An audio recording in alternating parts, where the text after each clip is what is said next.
Kenalkan dulu yang dampingi, ini Pak Marman, ya, sudah bisa dikatakan Sekjen Poni Provinsi.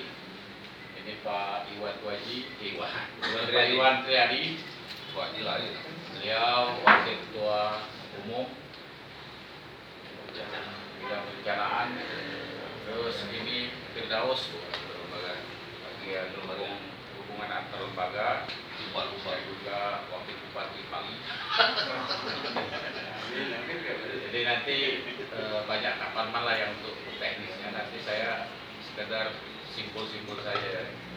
Alhamdulillah semalam kita ketemu Pak Bu bahwa kita pelantikan itu tanggal 26 malam. 26 malam. Posisi kita gemuk tapi sehat, montok sekitar 160. Belum ditambah nanti kita ada satgas. Apa malam itu langsung dilantik atau belum? Nanti kita akan Pak Sekjen yang akan menyelesaikan kawan-kawan satgas.